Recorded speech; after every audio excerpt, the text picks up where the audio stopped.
Christian Counsel by Fenelon 11. On temptations.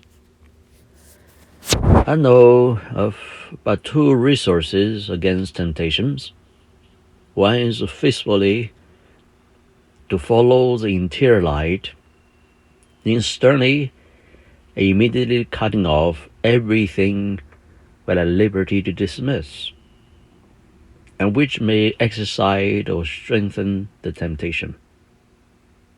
I see everything which we are at the liberty to dismiss, because we're not always permitted to avoid the occasions of evil, such as are unavoidable, connected with the particular position in which Providence has placed us, are not considered to be within our power.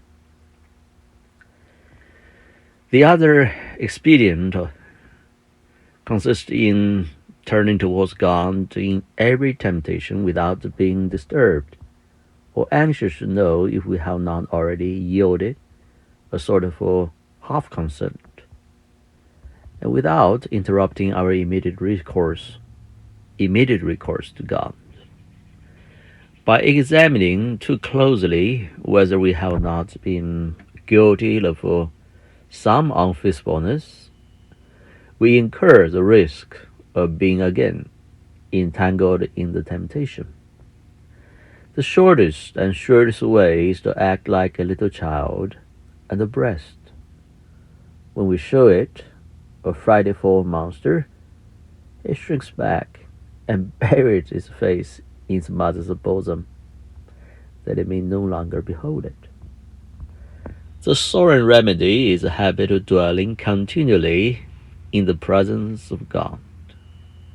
He sustains, counsels, and calms us. We must never be astonished at temptations, be they never so outrageous. On this earth, all is a temptation. Crosses tempt us by irritating our pride, and prosperity by flattering it. Our life is a continual combat, but one in which Jesus Christ fought for us. We must pass on unmoved while the temptations rage around us, and the traveler, overtaken by a storm, simply wraps his cloak more closely about him and pushes on more vigorously towards his destined home. If the thought of former sins and wretchedness should be permitted to come before us, we must remain confounded and abashed before God, quietly enduring his adorable presence, all the shame and ignominy of our transgressions.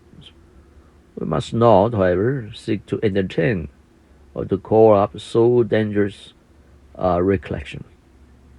In conclusion, it may be said that in doing what God wills, there is very little to be done by us, and yet there is a wonderful work to be accomplished, no less than that of reserving nothing and making no resistance for the moment to that jealous love, which searches inexorably into the most secret recesses of the soul for the smallest trace of self, for the slightest intimations of affection of which itself is not the author.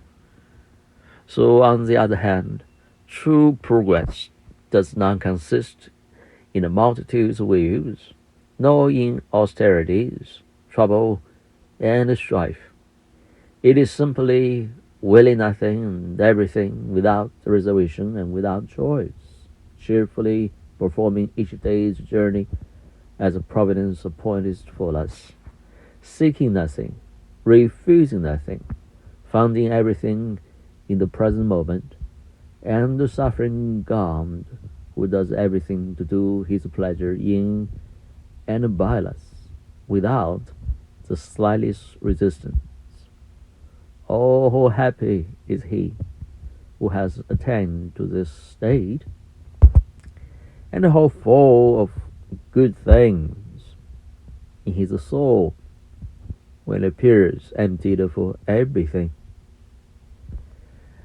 Let us pray the Lord to open to us the whole infinitude of his paternal part, that our own may be there submerged and lost, so that he may take but one with his.